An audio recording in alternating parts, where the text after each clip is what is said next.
Welcome back to the Canon Screenagers. My name is Raf, and we are back for season 5. Very, very, very exciting stuff. I know that you've missed us and me in the show. I've missed you all too. Happy to be back. Today, we're kicking off the season with a movie that I am extremely, extremely excited to talk about with a couple of guests who I am extremely, extremely excited to talk to. Before I introduce them, the movie that we're going to be talking about is Eternal Sunshine of the Spotless Mind. We figured here at the Canon, the whole production team, Valentine's Day is coming up. No better way to celebrate than with the most fun and chill and easy rom-com of all time. No better way to celebrate the season than with this movie. Joining me today to talk about said movie, two of my very good friends, two super talented and creative writing buddies who I enjoy talking all things movies, TV, general, just like artistic endeavors with Teresa Nigolian and Maura. How do you pronounce your last name? Is it Maura Mazurowski? Mazurowski. Yeah, you Maura got it. Mazurowski. Ladies, how are we doing? Welcome to the Hi. Canon. Hi, thanks for having us. Yeah, thanks for having us. I'm doing well. Thank you guys for joining. Some listeners might remember Maura from our Truman Show episode. She is our resident Jim Carrey doing serious roles I love expert. that. So a bit of a theme there. And Teresa, first time guest. Thank you for hopping on. But like I said, we all sort of we have a writer's room of sorts where we talk through different ideas, and we've brainstormed different movies and shows and other sort of like writing projects and stuff together. So very excited to have this group on in this forum to talk about this movie. But before we talk about the movie, there is some pretty exciting stuff coming out of your guys' corner, I guess, that we should talk through. Teresa, you've been working on a show for years that is shortly coming to full fruition. Do you want to tell us about it? What's going on over there? So, the show is called Year 30, and it is been probably 3 years in the making now. 3 years in the making. It pretty much just started as, I would write as a hobby, and I had this idea. My writing's pretty heavily based on my real life experiences. And I had this idea it first started as a movie, but then I think actually, we had a little writers group, and after talking it out and fleshing it out with you guys and some other folks, it felt much more like a TV show than a movie. And we filmed in June 2024. I never had any experience on set or with production or anything like that. Mars was my shaman on set as my director. And right now we're in the final stages of the first 3 episodes, getting all wrapped up and ready for the world to see, but it has become a bit of a beast. So, Yeah, definitely. Really awesome experience, but ready for these first 3 episodes to just get out into the universe. Will this be the first thing that you've written that will become something that you're putting out for the world to see? Technically, no. I wrote the introductions for a children's show in the UK. It's the children's PBS in the UK called Animal Hour. And so that was technically my first writing credit, but this is my first big girl writing credit, and something like that I'm really proud of. So yeah, no, my first technical credit was that cute little ditty. I assume But Animal Hour isn't as you weren't as personally invested. no, while I actually did learn quite a bit researching the show and how to write the intro, it was not as fulfilling as writing Year 30. But it did definitely spark something under me to get me going on my own projects, because as fun as it is to collaborate with other people, especially other writers, it just feels so much better when it's coming all from you and your brain, and Yeah. you got full creative control. When you say the intros, were these essentially the cold opens of these episodes? What was the show? Or Or was like the it? introduction of the show. Oh, okay. So it was Like, like, okay, it wasn't like a narrative show. It was like it's Animal Hour kind of thing. yep, Cool. yep. Very cool. Nice. Yeah. Yeah, it was pretty cool. Yes. But yeah. This is way better.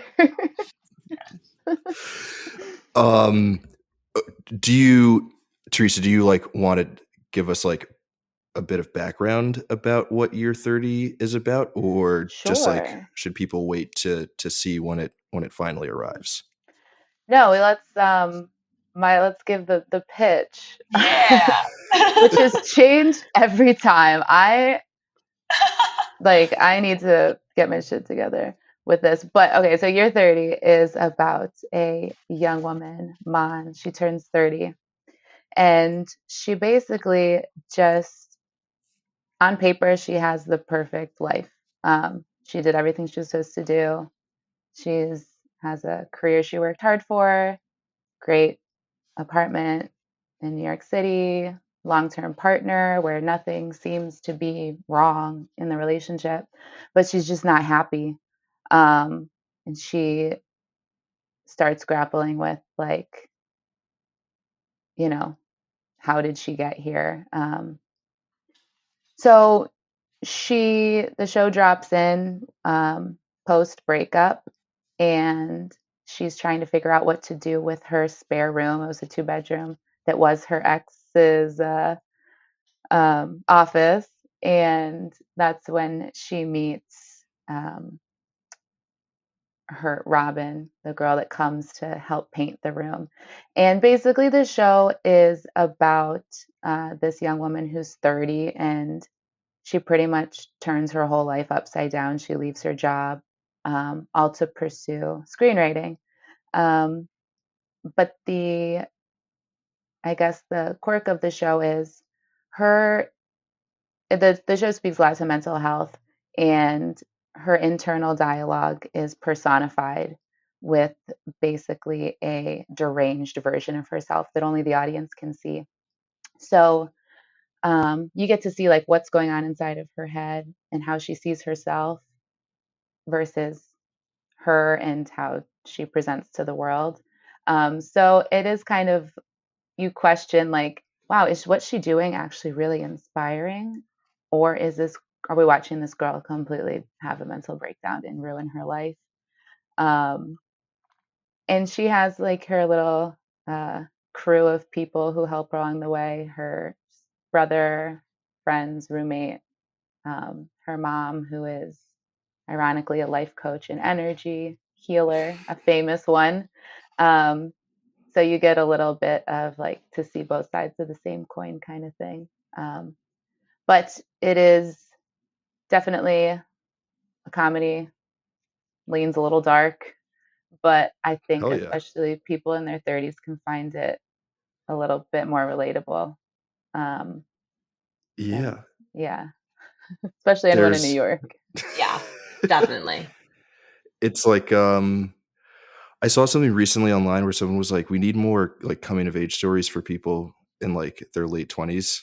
And Hmm. I feel like this is like kind of a perfect sort of it like fills that gap. It's kind of like I don't want to like just like compare it to other shows, but and like things, but it's Yeah. kind of like Girls, or like that movie The Worst Person in the World, about like people who are like, I'm at an age where like I in theory like shouldn't be, having this like coming of age experience, but like we're constantly growing and learning and stuff. So like, yeah, at 30 you can also hit a little reset, Yeah. and that's totally fine. Yeah. Also, I think we'll talk about it later, but like there are a lot of parallels between the show and this movie, with like you're like diving into someone's like psyche, and like uh just like how they're perceiving the world, and like whether or not it's like real or not, with like a different version of themselves. There's definitely some overlap for sure. Oh, definitely. But Maura, it was mentioned before that you helped tee out in directing these first 3 episodes that are currently Yeah. being finalized. Yeah. Um, I just want to clarify, she did all the directing. She didn't help me out. I did no directing. I you got in a helped out corner, by had panic directing. attacks. Yeah, exactly. So just You helped out that's by directing. You were yes, the yes, yes. director. Yes, You I are yeah, I the did. director. What Yeah, was that yeah. experience like? Because the last episode that you were on, you spoke about some of the like production work that you do. Yeah, I yeah. think this was your first time directing something. So like, what was that experience like? What was it like working with, with your friend Teresa? Like, what was that whole Yeah. experience like? Well, it was so fun just to like, yeah, I mean, it was just so fun and such a like a crazy but like really exhilarating 3 days. I don't know, I was definitely very nervous because I've worked on set and I've been in production, but I've never directed anything. And also like I met Teresa like around the time I feel like this journey of hers started, like you kind of like you were in the process, but like I feel like there was a launching point around the time we like just became friends. So it was like I feel like I've just been like I've seen her write this whole show and I've seen like many variations of it.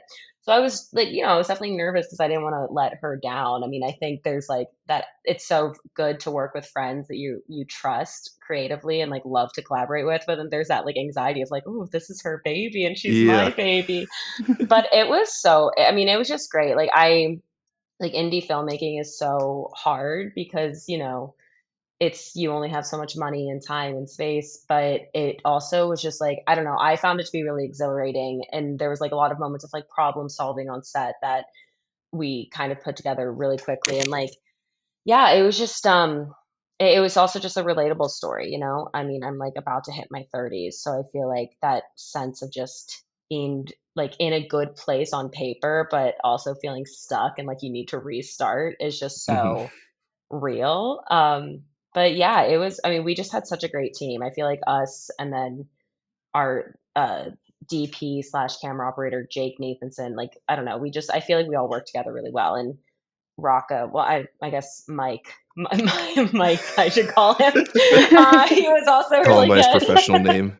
Michael, Rocco. But yeah, so I mean, yeah, it was great. And I feel like we've all learned a lot, especially in the post production process. Yeah, that's not something I've ever actively been a part of other than just like viewing it. So Yeah. Do you think that you would want to do more directing? I think so. Yeah, it was kind of something I had always been like, yeah, maybe I'll do it. And then this sort of just happened. And I think that like it was a lot more intuitive, I think.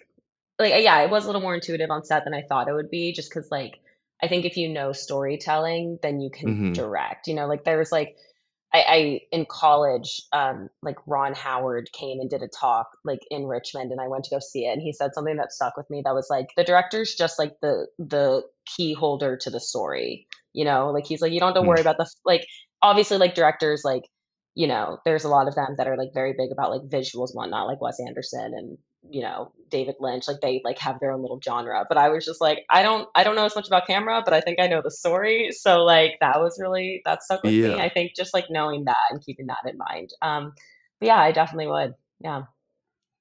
that's awesome. I love it. I love that you guys were, well, yeah, I love that you guys were able to collaborate on this, and that, you were able to get that experience directing. It's cool that both of you guys have both now had experience with like post-production stuff, which Yeah. you Yeah. haven't in the past. Like Teresa, you're like a writer by trade. Maura, you're more like writer, like on set production stuff. Like Mhm. what was like the biggest learning experience for you guys in all of this post production? I mean, well, just to give you an idea of where my starting out point was, we were scheduled to film in the first weekend of June, and I wrote on my website that the film or the first 3 episodes would be ready by the first week of September of the same year. So I had no concept of how long post production actually Yeah. takes, Yeah. and all of the different moving parts. Um, all of the key players that we need. I didn't even know we needed another sound person, like another Hmm. sound engineer, or like the editor, and VFX and coloring. Um, so I learned everything. Like I I there was, and I'm very fortunate where like every time we brought someone new on board, I was very clear, like, I'm the executive producer, but I am going to need you to help me out. Like, explain things to Hmm. me like I'm five, like, be super transparent with me. And everyone has been fantastic. And I feel like this has been an immersive class on how to make a short or a show. So, Yeah. yeah, I'm still like, wrapping my head around it all. Yeah.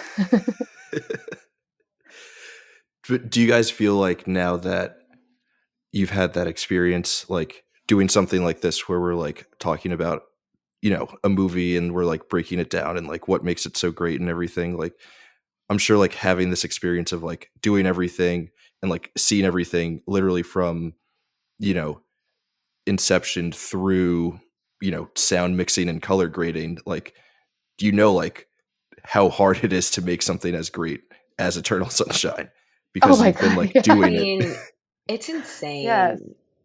Yeah, I think especially since I started working in movies, I like kind of have just started to look at the credits like all the way through at the end of a movie. And it's like you Mhm. just see like all these job titles you still don't know existed. And like I was thinking about that during Eternal Sunshine because there are so many layers to that. And like at one point the script supervisor's name went by, who is like the continuity key Hmm. holder, and I'm just like, oh, that girl's job must have sucked. Like she Yeah. had like, Yes, I oh thought my the god. same thing. I'm like, how many times did they have to film that? Like, how many Yeah, times did she?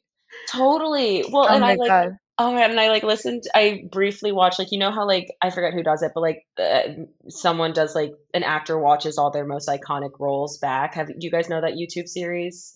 No. No. No, it's fine. I watched Kate Winslet's of her like watching herself doing very iconic roles, and she talked about Eternal Sunshine, of course, and she was talking about how like every single hair color was a wig, and she was like, and there's just throughout the different day we might be doing a scene where I'm wearing a blue wig, and then the orange wig, and then the green wig, and I'm just like, oh my god, even that like that's so much to keep track of, especially with like the continuity of where you're at, and like as an actor, I can't imagine it. Oh my god, yeah, it's just Yeah. so Yeah. much. It's Yeah, insane. But that's great. I mean, because right, like now you guys, well, one, it's great because you guys are making something that is super cool that I am personally very excited to yeah, check out once it's out because I was like kind of around while it was like You during the were. inception phase yeah, and some of the like earlier versions of the script. So like I'm excited to see what the final product looks like because I feel like I've been close enough to know how hard both of you are working on it and have been working on it. But also, like I said, it's cool to have people on the show who like know what it takes to make a movie as opposed to just like someone like me who's just like watching from afar from a distance and it's easy to judge when you like don't do something as Yeah. opposed to when you have the experience of like knowing like oh yeah, there was a script supervisor on set whose like life sucked because they had to make sure that within a yeah, given scene that was being shot over 3 different days that like it makes sense once you have the final product. And then like an editor who is like taking all of these shots from different days or whatever and then putting them together in a way yeah. Yeah. that makes sense. um Yeah. I mean, I But still judge, but I just have like more Yeah, appreciation. of course we judge. yeah, I know. before before we jump to the movie, and off of year 30, um, is there anything that either of you guys have sort of like in the hopper, any other projects? Teresa, have you just been like all in, all focused on year 30? Have you had time to think about like Um, any other like projects that you want to write or anything? it's funny. I feel like I, after once I really realized what post production was going to entail, I was like, I'm done with year 30. I want to start working on something else. I'm over it. So I have been working on something that's in the very early stages, a short film that was inspired by one of the actresses on set. So I was like, I got to get this going while it's still fresh. Nice. Um, and I have, um, yeah, I think it's especially as a writer, I don't really want to stop. Like that's where my passion is. Hmm. Um, but yeah, it's still in the early stages, and I probably should focus a lot more on year 30 and just getting it out the door. So do you feel like you like appreciate all of the post production stuff, but like it also made you realize like, oh, my heart's in writing, and like I am a It's writer. I am not someone who is like in love with the editing process or well, whatever. it's funny. I did not like being on set. I found it very overwhelming. Um, I loved editing, picture editing. I loved because I felt like I got to retell the story, and Mm, I wasn't mentally present during filming. So I think watching all the footage back kind of gave me that opportunity to hmm. like, see how everyone else kind of interpreted the story. Um, so I loved that aspect of it. Sound engineering is like awful. I don't know how people do it. They're heroes. They're truly heroes. Editors in Like, general, I'm oh like, my I don't God, know how yeah. you're doing this. As someone who Yeah. just does like really like bad basic audio engineering for this show, I can attest to that being like a wild job, and people It's who Oh do it my yeah, and are good God. at it, like, it's so meticulous, yeah. and So, it's and like, yeah. I mean, we were there for like one session with the sound engineer just to go over things. And they're like, all right, let's pick a doorbell. And I was like, this is awful. But they're just like they're so quick at it. Mhm. Hmm. They just are so attuned to things that I think, especially as a New Yorker, like we don't hear background noise. Like we are blind to the sirens and everything like that until you watch something and it doesn't have it. And you're like, something's eerie about this, but I can't put my finger on it. Yeah, And then the sound engineer comes in and was like, this is like they totally fixed it. They're yeah, they're seriously superheroes. And our picture editor too, the patience. Jake yeah. Nathanson is an angel. He really is. Wild Um, stuff. Um, yeah, but Maura, what was your Oh, well, I was just gonna say, Teresa's not giving herself enough credit. She is fully trying to pump year 30 out. Like, she has been the driving force behind post-production, getting everything together. Like, again, it's like indie filmmaking, so the team is small. So, like, normally you would have like a post-production coordinator doing everything, but she's totally been doing that. And she was really good at editing. That was a big learning curve for me because, like, like Jake and I were viewing it in our own way, and then she Mhm. would come in and give notes, and like she just turned out such a better, um, uh, not draft, a better version than we did because like she knew the story, she like went through it so like piece by piece, and like those, I can't think of a tiny change off the top of my head right now, but like those tiny changes really do matter, and it's Mhm. like it's kind of funny. I was like talking to someone, a producer, just the other day who was saying that like he doesn't think a director should ever have the final cut of something and that the producer always should.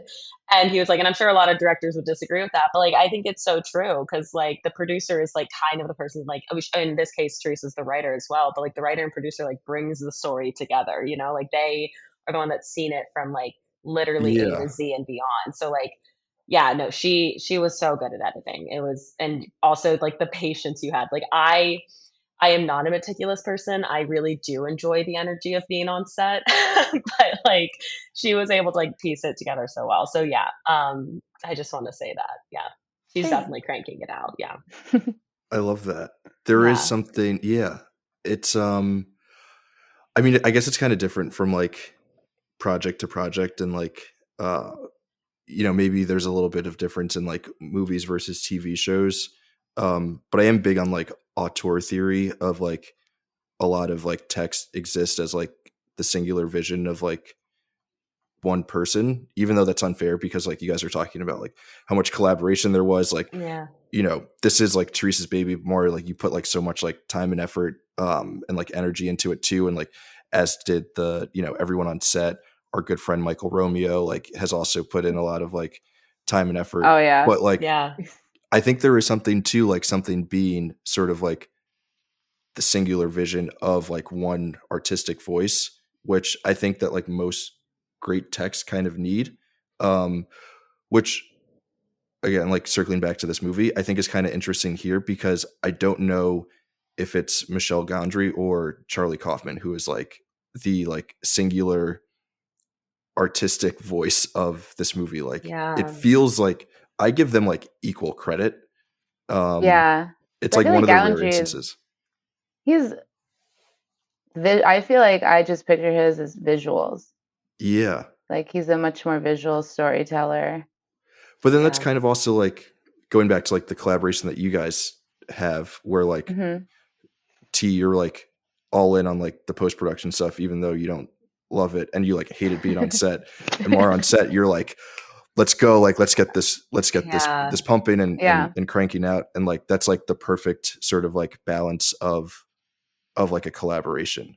Um, Yeah. which I don't know how much they had that here where like Charlie Kaufman is like, hey, I have this like crazy idea and can you like give me the visuals for what it yeah. is that I've written. Yeah. Okay, we're starting to get into the movie a little bit, but more I want to ask you if you have any projects that are coming Oh, up that you're working on. yeah.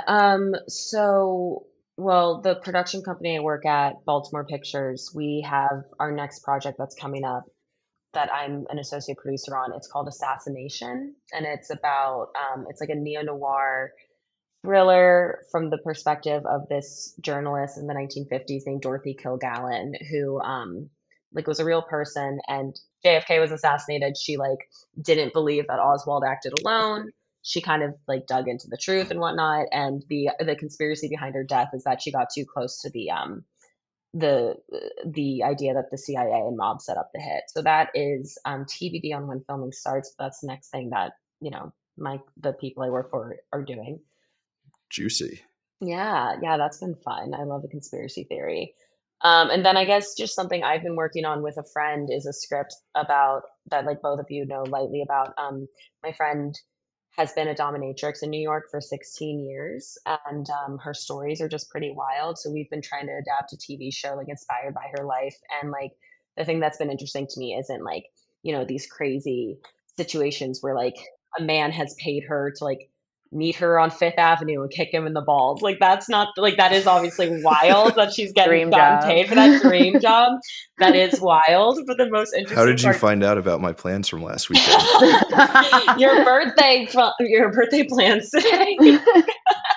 No, like to me, I think obviously that's like so wild and interesting, but it's like the thing that was so interesting to me about, getting to know her is just like, you know, how she's been able and unable to maintain her own personal romantic relationships. And then also just like the psychological aspect of what these men want, I find so fascinating too, because there's just like so much shame involved in it. So like that's kind of my work computer has a weird search history right now, basically. It's like really weird, but yeah, so those are kind Oh of the my two things God. I've been thinking about.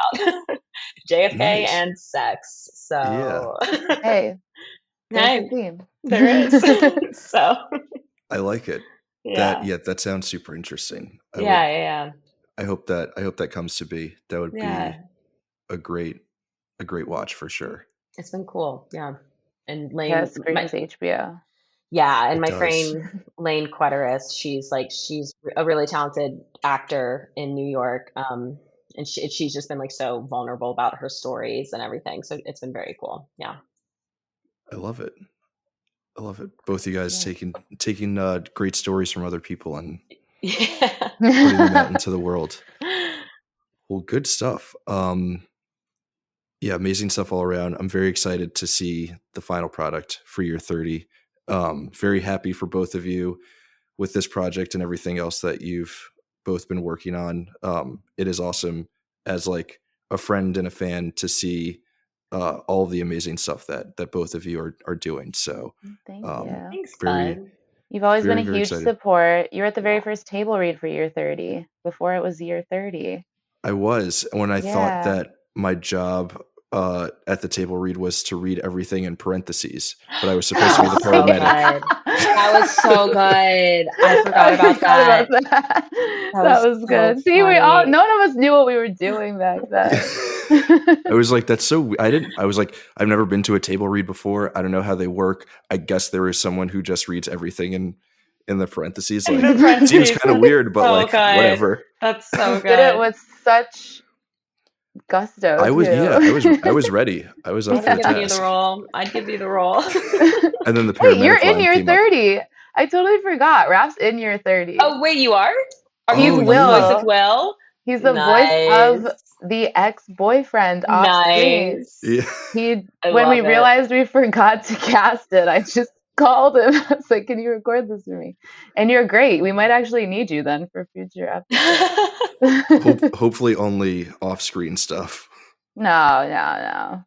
We got to get you on the screen. Get that face on screen. I can't hang with all these legit actors. That'd be terrible. I'd Okay, be is flubbing Mike lines left a and right. legit actor? Like, Okay, just in case anyone listening, he is. Michael yes, Romeo sorry. Rocco is an amazing actor. He's really quite talented. He's incredible. Love him.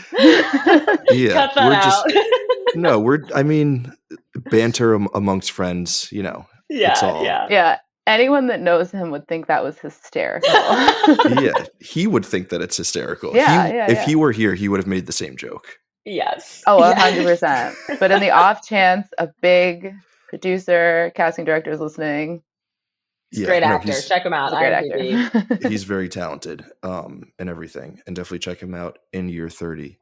Mhm. I don't have like a seamless transition to talk about the movie, so Okay. I think we just go for it. That was seamless to me. Seamless enough, right? Yeah. So there's so many different places where we can start with the movie. I feel like the obvious place is the question of whether or not you would get the procedure. This movie is like super, super, super universal in that everyone has gone through a breakup. This is probably like goated breakup movie. I don't think that there's anything that like even comes close or that I could think of. So when I was rewatching it this time around, I'm gonna be super candid on the front end of this discussion. I am like going through or like have recently gone through a breakup, and this is my first time watching this movie after having gone through said breakup. Yeah. So that cough isn't because I'm like getting choked up about my breakup. I just it's really bad timing to to get a cough. So yeah, this is like the first time that I've watched it since then, and it obviously hits a lot different than like every other time that I've watched it, where I've like been in a relationship and I'm like, oh wow, that's such a great movie, like I love it so much. And this time around I was like, oh wow, this is such a great movie, and also like I feel everything that is happening in this on such a deeper level. So back to the question of, would either of you get this procedure for any past relationships or any other?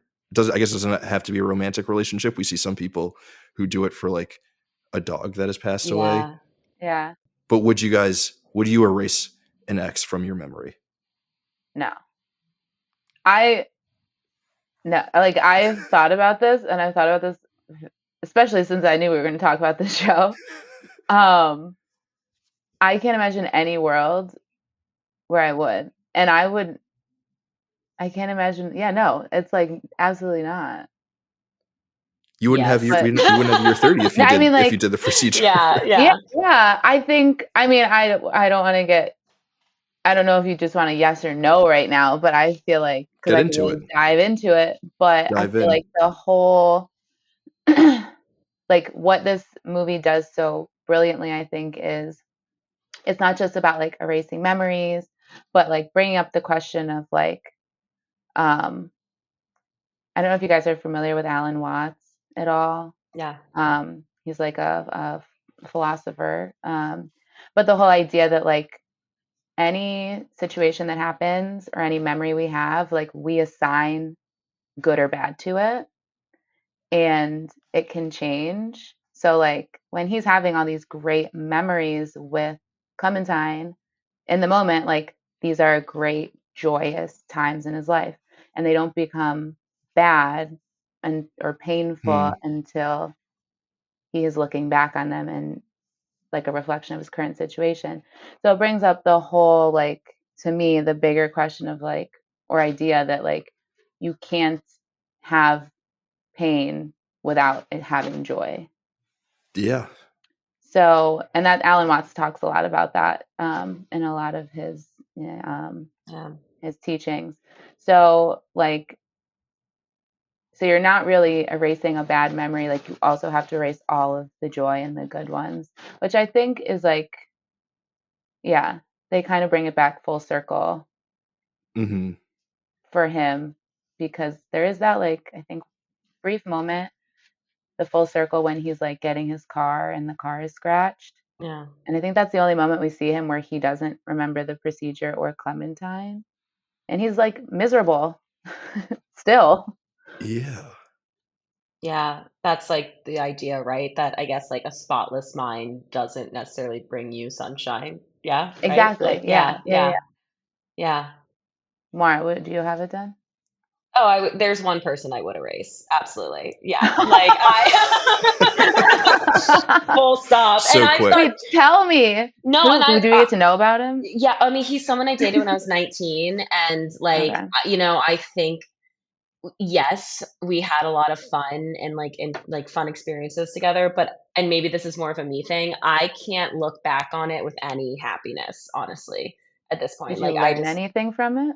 yeah, definitely. But I'd like to think, and again, we don't know the science of this procedure, but I'd like to think that perhaps if he was just plucked right out of my mind, maybe my subconscious would still have learned certain things, Okay. like don't Yeah. date musicians and things like that. But An I mean, important lesson. but also, like, if I'm actually on the operating table and they're about to do it, maybe I would change my mind, but I don't know. But I mean, otherwise, no. I do think that, like, I think, like, a really interesting conversation you could have, though, is, like, all the different types of people you could erase. Because, like, yeah, there is, like, that one woman that's holding, like, her dog's pets. And, like, this is such, like, a darker, like, step in, but, like, I could see someone wanting to, like, erase, like, an abuser or, like, erase, like, different, like, situations that are not romantic, you know? But, Yeah. yeah, overall, I think Teresa's correct. Like, you need to remember the pain to also have happiness, but I would still, I think I'd erase this one person. Yeah. And That's yeah. fair. I feel like my answer has always been I wouldn't do it. But then I was Yeah. thinking today, like sort of to your point, like not like a full like romantic relationship. Like I wouldn't erase that. But like maybe like a couple of flings. Yeah. Like I didn't need them. I'd be fine to not Yeah. remember that they were like kind of annoying or whatever. But a You have a full whole like procedure just to forget an annoying gal? I don't even know if I have enough, like, evidence, like, on paper of, like flings, you know, because you're supposed to gather everything that makes you think of them. It's like, well, yeah. I wore this shirt once. Yeah. Like But I hear you. I hear Yeah. you. it's Yeah. unnecessary, but just to add Yeah. to the Well, to the hypothetical.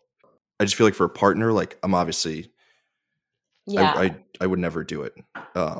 Yeah, like even like, if I had like a really, really long relationship that ended, like I probably wouldn't want to forget any of that because that's also like a very formative time of your life. But Mhm. it is like it does kind of make me think though, like I understand, like I can have empathy for why people want to get rid of the pain, especially that woman with like the dog box. Like and I don't want to switch into Severance, but I have empathy for that character who like Mhm. does choose to be severed because like his wife died and he doesn't want to think about her for 8 hours a day. And I'm like, that makes so much sense. Like I get why people want to remove the pain, even if it's Yeah. not right, Okay. I guess we can jump to this Yeah. because this was something that like kind of stuck out to me this rewatch that I haven't really thought of in the past. Like in the past, I've only ever thought of like the sort of like really literal like mechanics. Like, would you ever erase someone from your mind? Hmm. Um, but again, just like where I am personally in my life right now, I think there is kind of something to this movie in like letting go of a past relationship and like all of the feelings that are sort of like tied to it, whether it be good or happy memories. And not necessarily like forgetting the person fully, but like letting that person go in a way from like Yeah. from your emotions, from like your mentals, like all of that stuff. And like that leading you sort of to be able to find your next love or whatever it is. I think in this movie it's interesting because it ends up being Clementine again, but Yeah. like she's kind of a Well, different version of Clementine. So like it's kind of like he's just moving on to his next relationship at the end of the day. And same for Mm. that's her. that's Whoa. interesting because I felt the opposite when I watched it again. Like because like especially when you see, I guess you don't necessarily know if Clementine's changed, but like when you look at the doctor and Kirsten Dunst's character, Hmm. like they think erasing the memories is going to help them move on and get past it, but she it doesn't erase like the primal, Yeah. like the love that's there and like the primal initial attraction. So like Kirsten Dunst's character did this, fell back in love with him. Had she remembered everything that happened, I think you actually can let go because you see it's not going to work. It's not right. Yeah. Um, and with Clementine and Joel, like they forgot all of the shitty things that happened and were like, yeah, Yeah. let's. I feel like too though when I saw this movie before I was in a relationship or like before like I ever experienced any type of like heartbreak. And I'm similar to you, Raph. Like I think I've probably gone through my first. I haven't seen this movie. This is the first time I've watched the movie post any sort of heartbreak. And before the heartbreak, I'd watch this movie and see the ending, and I'm like, those idiots. And but now I see it, and I'm like, Yeah. okay, like maybe it can work. Like, you know what I mean? There Yeah. Like maybe is, they are better. there is something so beautiful about that moment where she's like, this is what's going to happen. You're going to annoy me and I'm going to get bored of you and then I'm going to make you mad and then you're going to leave. And he's just like, okay, okay. But like, I have the hope right now. And I'm like, that's sweet. Like, I don't know.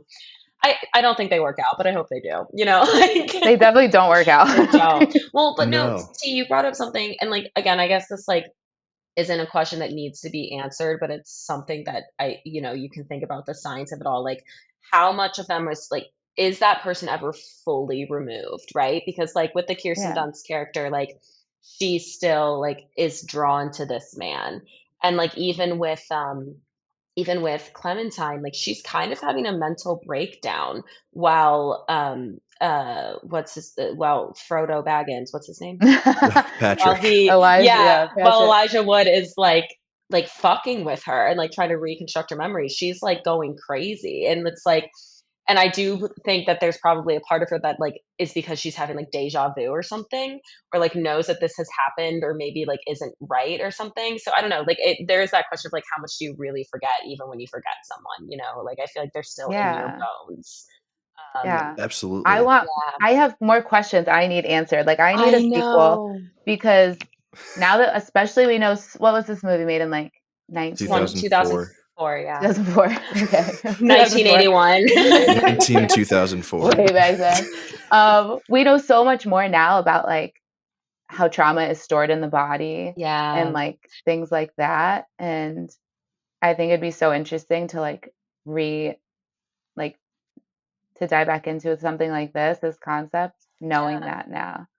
Yeah. Yeah, Because right. It's like if you come at it from very like the body keeps the score perspective, you know, like she's like laying yeah, on the ice with this guy, like, and he's saying the same things that Joel said, and she's like, "What is no? What's happening?" yeah, This is it, this is, I guess, kind of like another thought, but like when watching it again, this was my first time realizing I don't think there's a single healthy relationship portrayed in this movie because no. there's not like, because even with his What about friend. Joel's friends? Are they Well, not? even no, well, I mean, and we they're don't even they're them. awful to each other. Yeah, she's like, don't bring in our shit right now, and he's like, blah, blah, blah.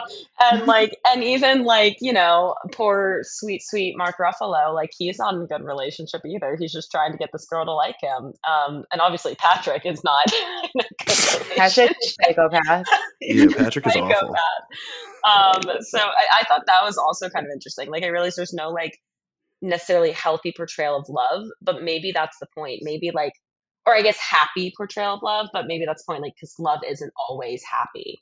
I don't know, but Yeah, yeah, or at least relationships aren't. So no. yeah, Yeah, but I guess I mean the healthiest relationship would be the friends, right? The David I Cross and I'm I don't forgetting know. the I actress's don't name, know. I but don't like think that's hell. I would rather be alone than be in whatever they had going on. really, I mean, even in the scene where like you can hear them in the background arguing, like when they're in the car Hmm. yeah. driving Joel after he first, like they're always arguing. I guess I didn't pick up on that. Did they have like I can't recall a scene where they actually look like they like each other. But No, isn't and I think sometimes that's the arguing point. like doesn't that lead you to a more healthy like coexistence together to be able to like maybe if it's not necessarily like a constant thing, but I think there is something to like every once in a while arguing, but maybe this couple probably like they probably argue too much. I'm being too hopeful. I mean, no, I I don't think know. obviously having health like disagreements is healthy, but doesn't she like throw a basket of laundry at him or something? Like, She does something with the She laundry, or does, she like yeah. she does yeah, something with the laundry. And the funny part is like Joel is just so like he's clearly so used to it because he's just kind of sitting there, It's yeah. like, But yeah. we also have to remember this is all through Joel's memory. So Hmm. we remember that who knows? Maybe That's this like, just like ugh, how that's, Joel remembered yeah. it. You can't trust your memory all the time. Well, and that's the other No. kind of cool thing about the writing of this because it is written in a lot of ways of like the way you remember things. Like even if I'm telling one of you guys a story about like a date I went on, it's like, oh, this happened. Oh, wait, sorry, before that we went here too. Like, Yeah. it's like that's just kind of how it goes. So that's also like really interesting. Well, Especially as writers, like we don't we ham it remember up. details, Hmm. right? Like we Yeah. remember most of our memories are tied to emotions and not necessarily like the specifics of it. Like, which is why Yeah. oftentimes when like you're in a setting where two people are telling a story about like the same thing that happened, like the details are going to be kind of different, like mostly the Yeah. same, but Yeah. what they're really conveying is just like how it made them Yeah. feel, right? Like, okay, I'm Yeah. telling a funny story, so like I'm playing up the funny aspects of the story, or I'm telling you about uh or I'm remembering this like fight that I had with an ex or whatever, so I'm going to play up like how sad it was or how angry I was or Yeah. whatever. And Totally. For yeah, sure. this movie captures that so well where we are not focused so much on the details of like what's going on. Like this is Hmm. very much so just like an emotional journey that you're going on with Yeah. Yeah. Joel, which Yeah. is beautiful. Like Yeah. most rom-coms or like romantic movies, it's about like the specifics of, and then they met here and they had a meet cute and then they went on this date and then they kissed in the Right. rain and then she got mad at him and then he made the grand gesture. Like this movie isn't about that. It's like, what are the emotions of going through a relationship with someone and like going back in time where, Yeah. Yeah. like at the beginning when we're at the most recent memories, it's all like really nasty and like there's a lot of fighting. But then as we move back, that's when he romanticizes it more. those early Mhm. days, that Yeah. honeymoon phase of like, oh my God, I don't want to lose this at all. Like, I don't want to lose the moment where I met her, where like I first like fell in love with her, or any of those things. I think this movie does Yeah. like an amazing job at conveying those emotions. 1,000%. Oh yeah, Totally. and it's so interesting too. Like you said, Raf, how um, I feel like this is where like meticulous writing comes in, because even those subtle, like that might be subtleties, but they're what people really relate to. Is he gets angry when she doesn't. He's thinking she's ignoring him. And then that's when he goes to have this procedure, and all of the memories he brings up first are of her being awful. Yeah. Mm-hmm. But then they slowly, as like he's able, as those ones get erased, all the good ones are coming back. And I think too, when you first go through a breakup, it's kind of sometimes the opposite. You think about all the good times. Um, so I wonder, do you guys think Joel would have gotten this procedure if he stayed in that like limerence phase of just remembering the good times? I don't think he would Or have do you think gotten. his, Oh, sorry. no, go ahead. Like, or do you think like the anger is what made him want to do it? I think it's the anger. I don't think he would have gotten the procedure if Clementine hadn't. There's actually like a quote I wrote down that like really stuck with me. It's like after he finds out she got it and he like says to his friends, he's like, "How can I move on when I'm the only one to carry this love we had? Or when I know I'm the only one to carry this love that we had, you know?" Oof. Yeah. Which is like Oh, so dang. real, right? Like, how am I supposed to move Yeah. on when I'm the only one that remembers? And that is like so painful. I mean, if I found out that someone erased me from their memory, like that would hurt so bad. I would still do it to that one person, but it would hurt so bad. And it's like, it's just like, I'm so yeah. I mean, Yeah. I don't think he would have done it if Clementine didn't do it first. But also that line, right? Like, again, Yeah, like going back to the beyond just like the like whole like memory thing of just like giving up like a love, or like giving up like someone from your life. yeah, Mhm.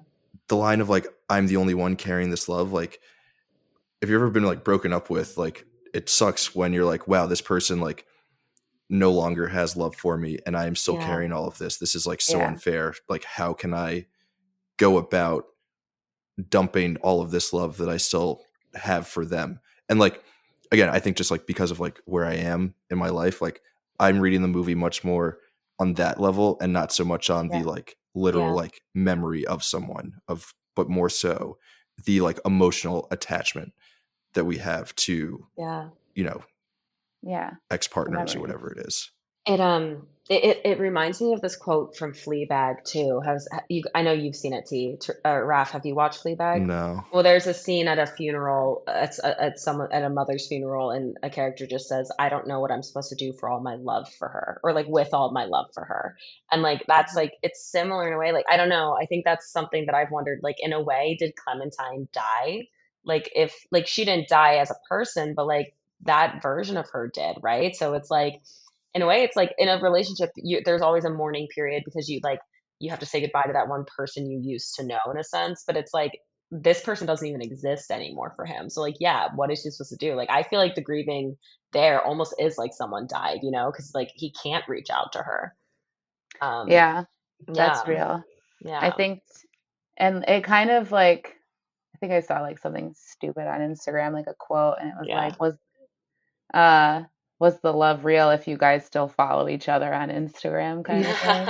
Like something stupid like that. But then when it popped into my head when I was watching this though, because they keep saying like, oh, Clementine's impulsive, that's why she had it done. yeah, But like for her to have it done, I imagine she was probably in far more pain, yeah, like than Joel thought. yeah. Like he took it personally instead of seeing like, oh wow, she must have been in so much pain if she wanted me erased. Interesting. How Well, different would yeah, this movie have been if it were from Clementine's perspective and not his? Yeah, because if she didn't really love him, those memories wouldn't be as painful to yeah. look back on. Well, and she's definitely like as a person, someone who leads with anger, clearly, like she's got Yeah. a temper. So like her, when we first hear her tape, she's like, he's boring, he's this, blah, blah, blah. And it's like, of course Yeah. that's how she is. But like that all Yeah. comes like anger, like my best friend likes to remind me of this, and I hate it when she does. She's like, anger is a secondary emotion. What's the thing you're feeling first? I'm like, no, I'm just angry. But she's right. Mhm. It is like secondary. It's like Yeah. what she was actually feeling is like heartbreak and just loss and grief. And I'm like, yeah. So yeah, I don't know. I wonder if it would have changed his mind at all if he like could have seen her feeling the hurt of it all. Yeah. Yeah. I don't Yeah. know. Yeah, because like obviously like you've dated people and you can look back on them and be like, whatever. Like you don't feel anything. You're just like, it was what it was, whatever, Yeah. Yeah. it's in the past. But the ones that hurt are the ones that are like, I Yeah. Yeah. really liked this person, even if they sucked, like in a bigger sense, I if it think, wasn't right. yeah. There's so many like heartbreaking moments during the movie, but I think one of them for me really is like when Howard's wife comes to the apartment and is like, um, and she's like starting to drive away, and Kirsten Dunst's like, no, it's my fault. And he's like, Howard, don't be cruel. Tell the girl. Like, like that Yeah. is like, oh, so like, especially for his wife too. Like, she just experienced this twice. Yeah. Yeah. Like that's kind of an interesting thing. Like almost everyone experiences their own relationships twice in this movie, except for like his friends, if that makes sense. Like Yeah. Yeah. yeah, yeah, Well, it sort of goes to like to what you were saying at the front end of like you can't really erase past relationships and stuff because like we do Mhm. learn so much from the heartbreak or the pain or whatever that like Yeah. if you do erase just like the like literal memories of those actions, then you're just like doomed to repeat it. Right? Like what's the famous quote about Yeah. history? Like those who don't know their history are doomed to repeat it. That's like more so Yeah. like on a global scale, but can be Yeah, true Oh, of people individually. Like Kristen Dunst makes the same mistake. She's like, I love this doctor. Joel and Clementine are like, fuck it, let's make the same mistake. Let's like do this I toxic know. relationship over again. You see yeah. it in real life when people like, they are like in clearly toxic relationships that don't work. And they're like, no, we'll choose to forget all of that bad stuff because Yeah. there were some like nuggets of good in there. So we'll do it again. And then it ends up failing. Yeah, Yeah. Because I think just also like I don't consider myself a hopeless romantic at all, or even romantic even. But hopeless but I though. still yeah, I'm just hopeless. Hopeless. We got plenty of that. I'm your resident hopeless bitch. Oh God. So the irony of me reviewing this movie, but I think people forget. Now this is gonna sound worse what I'm about to say. What people forget is like a good relationship isn't just love. Like Yeah, yeah, you have to have discernment to like, and you can only have that by learning from your past relationships or yeah, whatever. Yeah, Um, there is like a practicality to it. There's like a pragmatism to love that like and just like healthy relationships that is really easy to ignore because like all of the stories or whatever, like all the movies and books that we hear about romance, it's like just about like the emotional um right. like the yeah, strong emotion that you feel and not the like, oh no, like if you like want to be with someone for, the rest of your lives, like it's going to be like hard work and there are going to be like actual like yeah. practical things that you're going to have to take that go beyond just the like that primal draw of, Yeah. I'm so attracted to you or drawn to you or whatever. Well, and I think that's Yeah. why so many early relationships or so many relationships end at like the 3-4 month mark, because I think that's when things start getting real, and people are like, oh, this is hard. This isn't supposed to be hard, but like that is what like love is hard. Yeah. It's so hard in every form of it. But no, I agree. Like I don't like I'm not saying like conflict is good and like all the time in a relationship, but like you can't really have like friction without growing a little bit, like it's inevitable Yeah. to argue and disagree, and like I don't know, debates are actually good for life. Ooh, I have a Yeah. package. One sec. On a Oh, wait. Sunday, Super On Bowl a Sunday. Sunday. I know, who could it possibly? Oh, it's Amazon. It's Amazon. Man, They're the only ones who I deliver on Sunday. Maura, you yeah. mentioned that there's a bunch of like heartbreaking moments in this movie. Yes. One of the notes that I have for you guys is, or questions that I have is, was there one particular moment that broke you on this watch, or Mm. hit you in the Yes. feels, caused the tears to start flowing? Yeah. I I I was misty-eyed for a good amount of it, but there was one line I wrote it down, and it was at the very end that pushed me over the edge. And it's Sorry for I laughing. just I just jotted it down because this isn't an exact quote, but it's when they're at the very end, and it's one of Joel's last memories of the first time meeting her, and he's saying like the house is deteriorating, Mm-hmm. and Clementine says, "What do we do now, Joel? Time's running out." And he just looked at her and he said, "Enjoy it." Oof. And then yeah, I would poof. And Me and and it's my just cat and his last night. Oh my God. Sorry, yeah, keep going. yeah. No, I know. It's like, Yeah.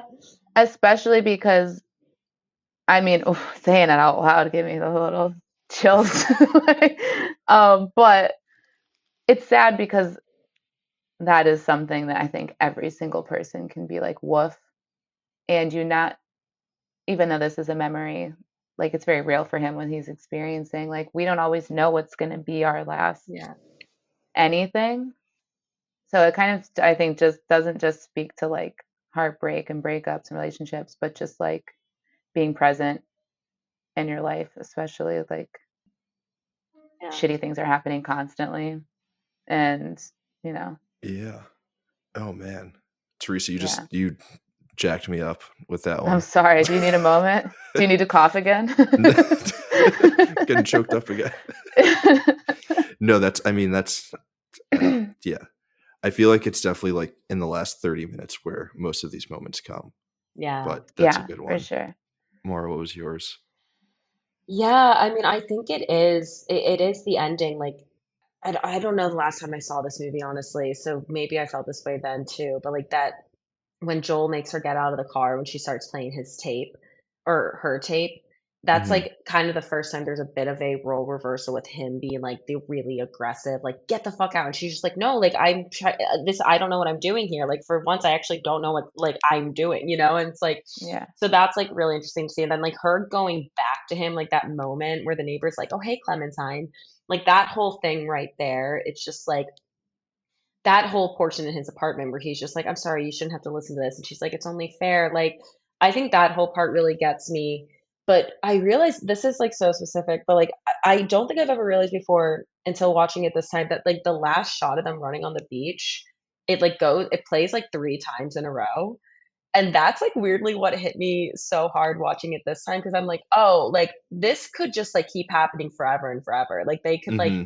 They could fall into this cycle forever and forever. And I don't know if that like makes me happy or sad for them or like toxic relationships in general, but like I don't know. I guess there wasn't like one specific moment, just the whole ending itself, because there is no like it's ambiguous in a way. And like Yeah. they tied up a lot of loose ends, but it is still like really ambiguous. But I have a one, yeah. question. Oh, go ahead. Sorry. It's just about the scene you brought up. You know how they're Mm. like running and they play it like three times. Yeah. So I was trying to think if there was like a deeper or there's something I was missing because it felt odd that they played that one three times. Did like was her hair color different or something? Like was that actually them reliving that three separate Um, times or was it just like an effect that they were trying to do? I don't know. For some reason that stuck out to me too. I'm like, why are they keep playing yeah. this one? I'm like looking up. But then I was like, Wait. maybe I should just let it be. But you brought it Yeah. up, Yeah, so I can't see what color her hair is in this image, but like I do. I mean, I do think it's kind of signifying like I don't know that they're just gonna keep reliving this, or I don't know. Maybe like they yeah. re-met on the beach both times they met at Yeah. the beach, so maybe this is like implying like they're gonna erase each other again and meet on the beach again. I don't know, Yeah. Okay. but Interesting. yeah, I don't know.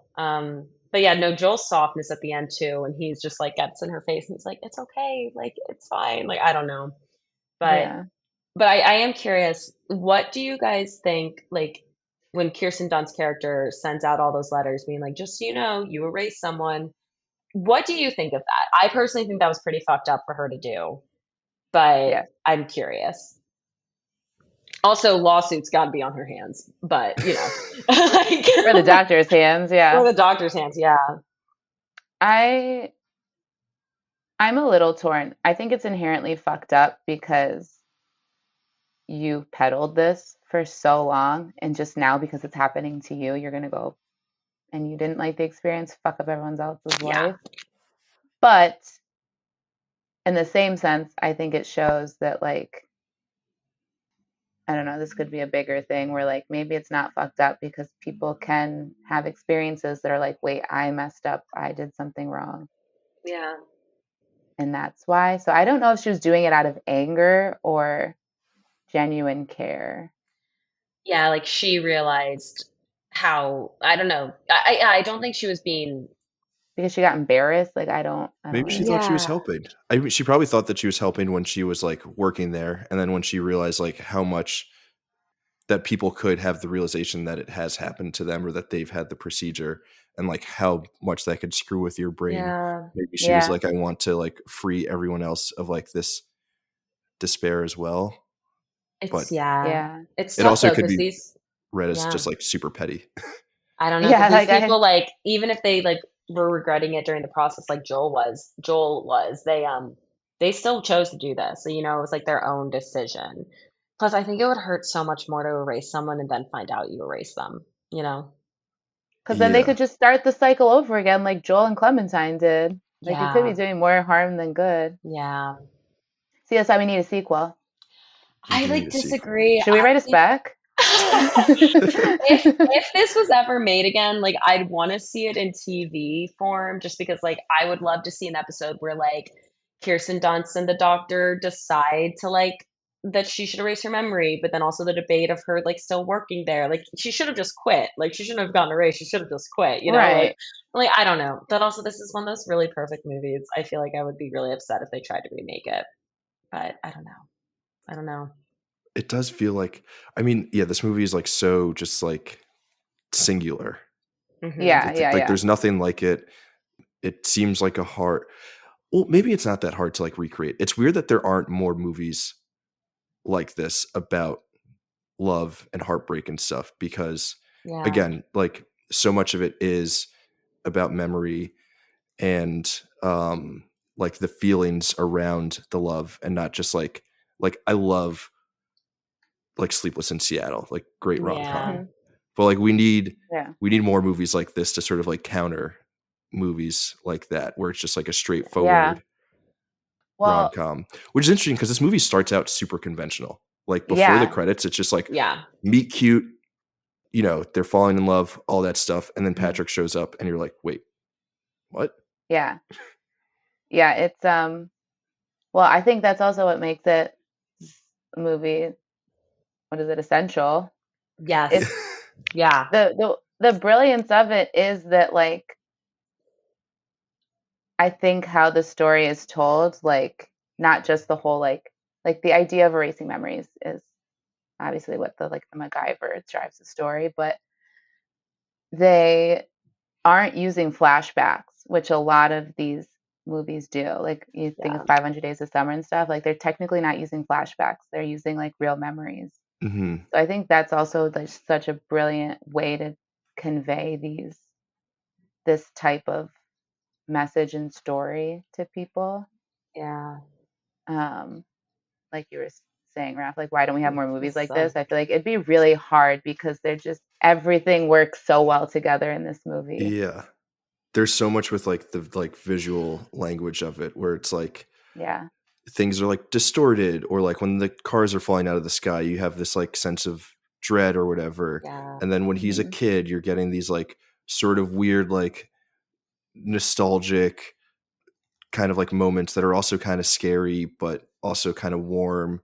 And yeah, like with like most movies that just do flashbacks, it's like, okay, here's what happened. Here are the objective like sequence of events, as opposed to, no, tell us, show us like what this feels like. Yeah. Put us in the Yeah. emotional like state of Joel while he is trying to erase these memories and Exactly. then like hide in other memories. Like, yeah, give me weird stuff like that. Brilliant. Yeah, because like in a flashback, it's like you're being told what's important as a viewer, but with these memories, you're being shown what's important to Joel. Yeah. Because even in the flashback when he's a kid, you get a little snippet of like his childhood, Mm-hmm. which Yeah, that he was like always kind of like a really soft. Yeah. What does she says he does those like sad dog eyes or whatever. But like when the other yeah, kids are like egging him on to bullying kill the him. bird. Yeah. Like Yeah, you get why he is the way that he is in their relationship. exactly. And that's a memory that's stuck with him. Like he has emotions attached to that memory too. Like his mom, I think, or he says something about his mom, like you never pay attention to me, like he's hiding Yeah. under the table kind of thing. Like, I got the yeah, brilliant. impression he was raised by a single mom too, rewatching it this time. I never thought about it before now, but I kind of got that Yeah. impression too. Yeah, that he was just kind of like a latchkey kid being raised by a single parent, sort of on his own. Yeah. Which is funny Um, that would like lead him to a woman like Clementine, because she yeah. doesn't seem like she fills whatever void it is that he is like, or like whatever like trauma is there from his childhood. Yeah, but this totally coins the term manic pixie dream girl, right? Isn't this like, if you Yeah. look back, Yeah. this is the movie that did that? So it makes sense in that aspect because she is like so fucking crazy and just like wild and maybe unstable. But like he's kind of all the opposite things. Like I can see like why he'd want to date her because it makes him excited. You know, like he Also, she always, pursues him. she very much pursues him. Yeah, So I think Both that's times, why yeah. it really works. Yeah, she's totally, pursuing him, and totally. he's not used to that attention or that type of pursuit. Yeah. Yeah. I think he even says like when they first meet the second time. So the first time we see them meet, which actually ends up being the second time, doesn't he say like, Yes. "I Yeah. wish Okay. you would stop talking to me," or something like that? Like I wouldn't have talked to her or something, Something like something to Yeah. that that. effect. Yeah. Yeah. Yeah. Can I circle back to the moment that broke me? Speaking of their Yes. Oh, first yeah. Sorry. Oh my interaction. gosh, yes. Yeah. Tell us. Because I Let me texted you hear. guys while I was watching. Oh yeah.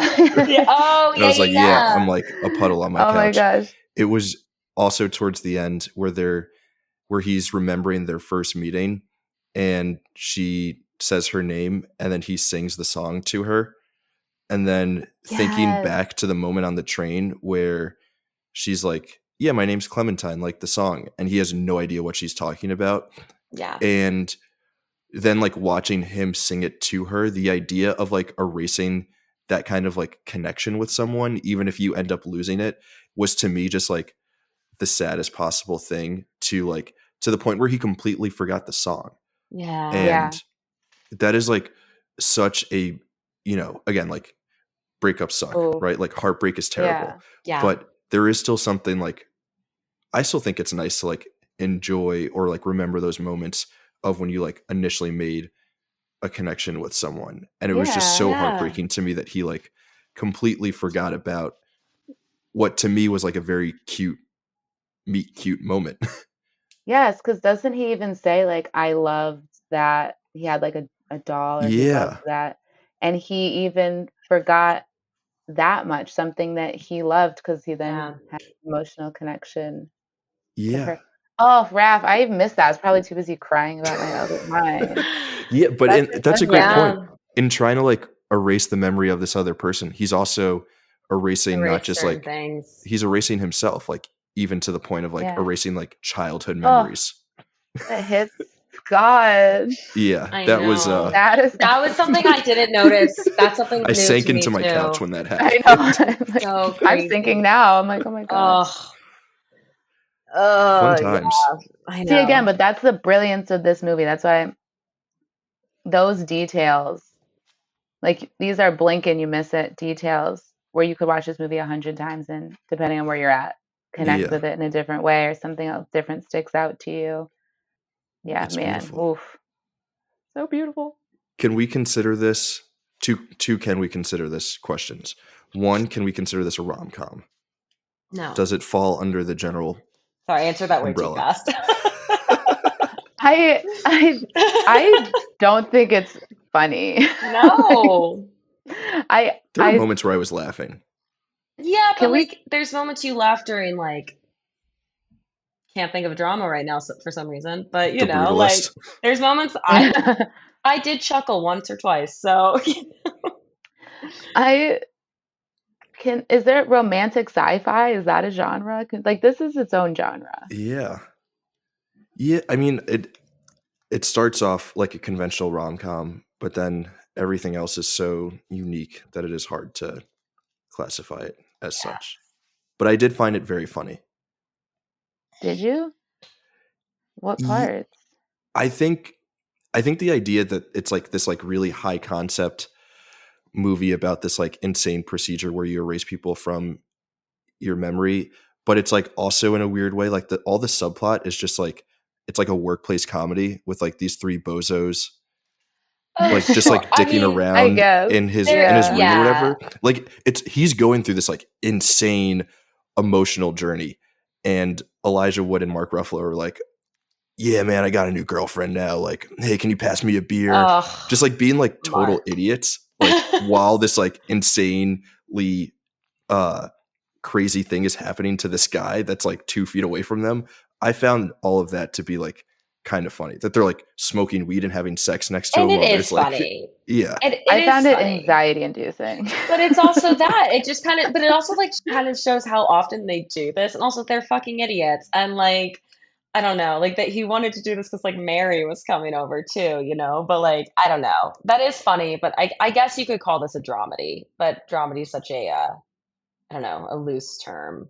I feel like it's What is it actually listed at? Is it like considered a rom-com? I don't think so.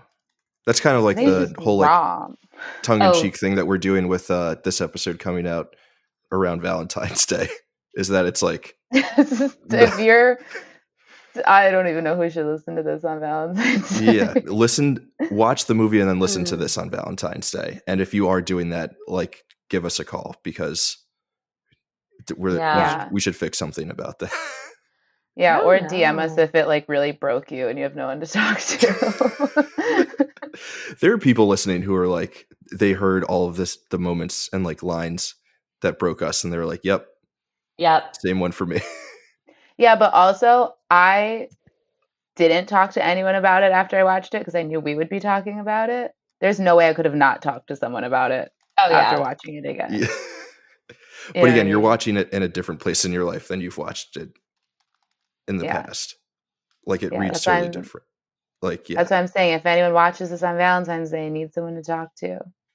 Yeah. Or I mean, maybe you're in a couple and you want to like order in some chicken parm and watch Eternal Sunshine of the Spotless Mind and then listen to a podcast about it. Like maybe that's how some people keep their romance alive. Yeah. Ooh.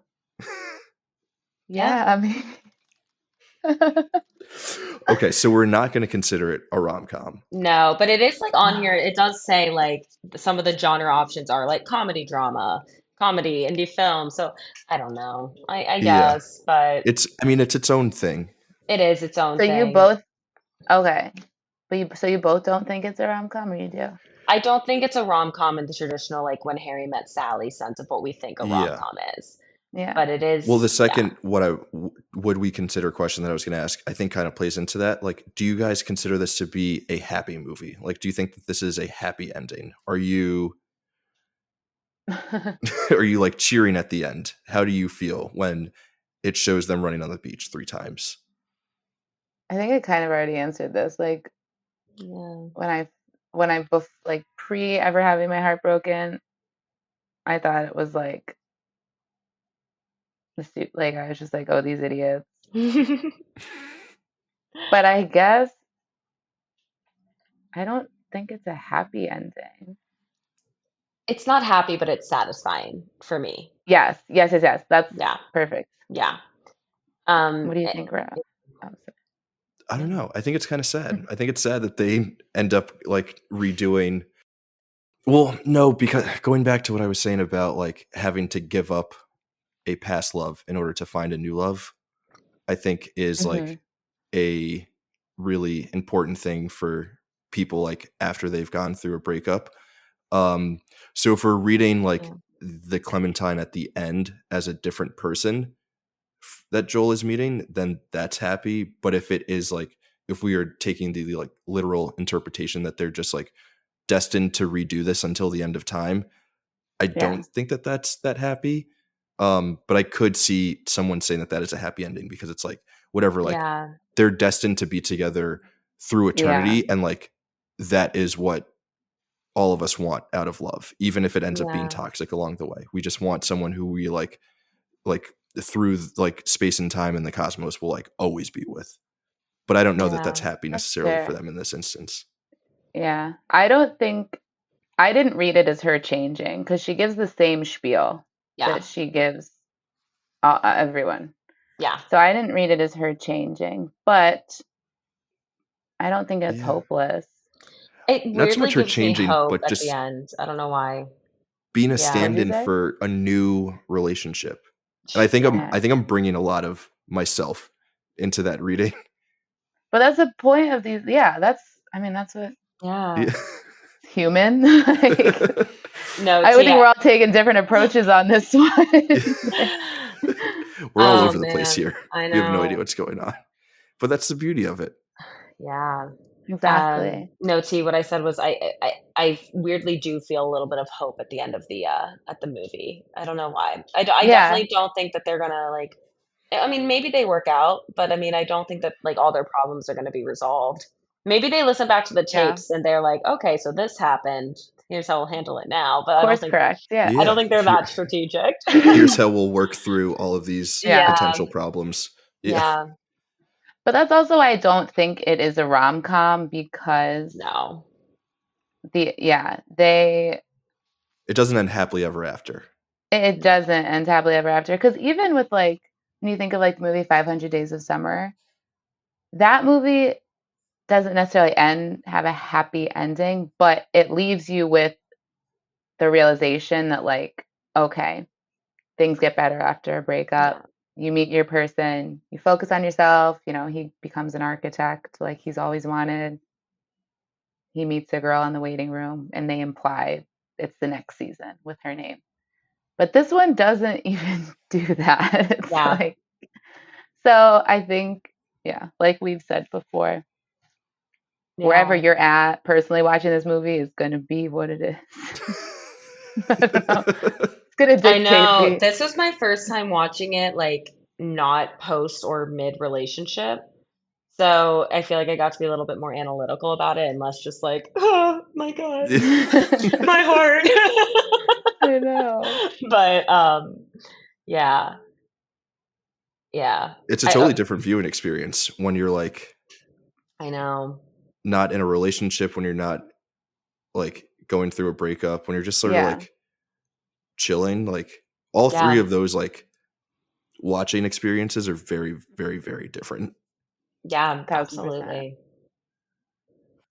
Yeah, because you can focus on different things. If I Yeah, watched this for the first time while I was like post heartbreak, I don't think I would have appreciated any of the other like, cinematography, storytelling totally. tactics and tools.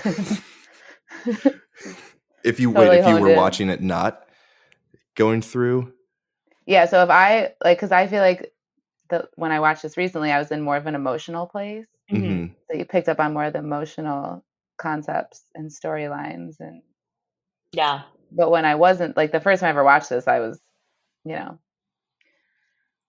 blissfully unaware of pain and heartbreak. Oh, I And I was know. like, wow, look at those like storytelling tools they use. Look at the cinematography. Like look how they yeah. played with, these. Well, okay. So as writers, like, what do you guys think of this as a script?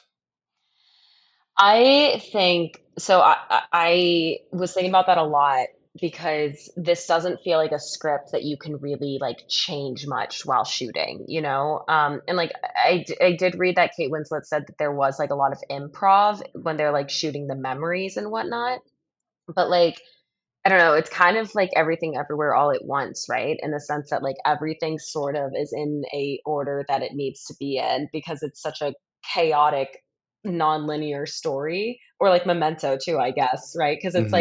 like you have to see like the blue hair first and like the orange hair later, and it's all supposed to throw you off. But like that's because we're actually starting at the beginning, but the beginning is like not the original beginning. You know, like Yeah. it's just so like I feel like if I was writing this story, I'd get a headache. But like it's just so it's honestly so masterful. Like I think anything non-linear is so amazing, and obviously like Charlie Kaufman's kind of the king of just like a funky, fucked up storyline, like adaptation, and being John Malkovich, I'm obsessed with as well. But like, yeah, I don't know. I just think it's truly exceptional. Like, and I have read the script not in a really long time, and it's like it breaks all the rules, quote unquote, of like what you would see in a screenplay. Like it's just a lot of Hmm. description. It's like just more focus, it's like not yeah, it doesn't like go like in a way that you would think is like this is act one, this is act two, but it totally has that. I Yeah. just Wait, yeah, did I you think read the script, Maura? not recently, but I have, yeah. Okay, okay. I've And never read the script. it's really great, and it's really great. But like, I should read it again just out of curiosity to see how much it does match on screen. But like, I just think it's one of the best screenplays ever written. I really do. I think it's one of the greatest movies. Yeah, yeah. Okay. Watching it now, there are some lines like there's some things about Clementine that like are a little eye rolly. Just like I'm not a conceptual. I'm just a fucked up girl trying to make her way in life. Like she has a line like that where I'm just like, okay, well, But okay. she is the blueprint for like She is the the blueprint for manic that. pixie Yeah. dream girl. So like Exactly. it wasn't cringe when it was like first written, but now No, that we've it seen so wasn't. many variations of Clementine, it's like, okay, Yeah, get yeah, over yourself. exactly. Yeah. But I think the script's like just so amazing. Yeah, I don't know. Teresa, have you read it? No, I haven't read the script. I usually work in reverse. If there's a film I really love, I will go back and read the script. I am compelled to now read the script for this because I do want to see what was, especially because I think a lot of times, at least with me, like when I write, I might not necessarily have a vision for how it's going to look on screen, Hmm. but and people I've worked with before, Maura, Jake, I think they get this where I don't necessarily have a vision of how it's going to look on screen. It's more so like I write kind of like first person. So then when it comes time to working, I, you know, talk to them about how like what needs to be conveyed and like if how if they have any ideas of how we can do that with like camera and angles and lighting and things like that. So I'm really interested to see like what all came from the script and what was more collaboration to like tell certain things, especially with the scenes where like the memories start dissolving. Yeah, Hmm. Um, I think that would be really interesting to go back. But I haven't read the script, but I do think the storytelling obviously is I like think you can't. There's not room for error, really. yeah, from like reading previous iterations of Year 30, I think you do sort of like you write more to like convey emotion than just like strictly Yeah, like just like a series of like plot points or whatever. yeah, And like this movie and like Charlie Kaufman in general is like kind of the king of that, where he has such a a like mastery of screenwriting. And like you were saying, Mara, like it does follow like a 3 act structure. Like it is like there is like an inciting incident, like all that stuff. Like it kind of follows the rules, but it also like breaks all of them because he yeah. just like knows screenwriting so well. And so much of what he writes is, I think, like more so focused on the emotions than just like, okay, here's hmm like a series of like plot points or whatever that we want to hit, which is like a really, really, really hard way to write. And I think obviously like a lot of movies that he's written have like been amazing, but I think Michel Gondry in particular was like the perfect director for a writer like Charlie Kaufman to like translate all of that stuff into a like visual story that we can comprehend. Totally. 1,000%. Yeah, Yeah, and I think it does make sense if you said like Kate Winslet said that there was a lot of improv because like if you're like have a well developed like character and the actor knows that character, and like, and the emotion is conveyed really well, like the nitty-gritty of a lot of like lines aren't gonna Totally. matter. Especially because they're like recreating a memory, right? Like that could be like another Yeah. extra meta way to put it. Like like, like you can't write out a script for a memory because it's going to be conveyed in so many different ways. Hmm. Yeah. Okay. Yeah, I did just want to talk about Jim Carrey too for a sec. please, your boy. Okay, yeah, It's kind of wild that we've gone this long and haven't Okay, really so talked about I him. was hoping we wouldn't. Okay, valid. Let's Oh, hear it. really? Do you not like Jim Carrey? I Oh, don't. interesting. Is I it know him you as a love him, person and or I as an actor? Because I know nothing about him as a person. well, as an actor, I Oh, don't. interesting. There have been some like interviews and speeches he's given where I'm like, oh wow, like I think that have led me to believe he's a great person. I don't find him entertaining on screen. I know nothing about him as a person, and honestly, there's so many movies I can do without. Like I know Dumb and Dumber is beloved, but like I don't. Okay, but I love Dumb and Dumber. I was Dumb and Dumber for Halloween. Honestly, if we could get rid of all his comedy movies and keep Man on the Moon, Truman Show, and this movie, I would. Like I think he's just so yeah, I don't he's know. like I think it's crazy that he's never been nominated for an Oscar. Like I think Truman Show, Man on the Moon, and this movie are all just so incredible. I don't know. I think he's just like so genuinely insane and psychotic, like as a person, that like I think he's just able to do these like roles in such a beautiful way. I don't know. I just think he's insanely good in this. I think he's so, and I think it's interesting that Kate Winslet is like as a person grounded. And as a person, Jim Yeah. Carrey is the crazy one, but they totally do a role reversal in terms of casting. Like the casting for this was like an insane choice interesting. in so many ways. Oh, that's actually a really good point. Yeah. When I first watched it though, I was annoyed he was cast. I think as a lot Joel. of people probably were.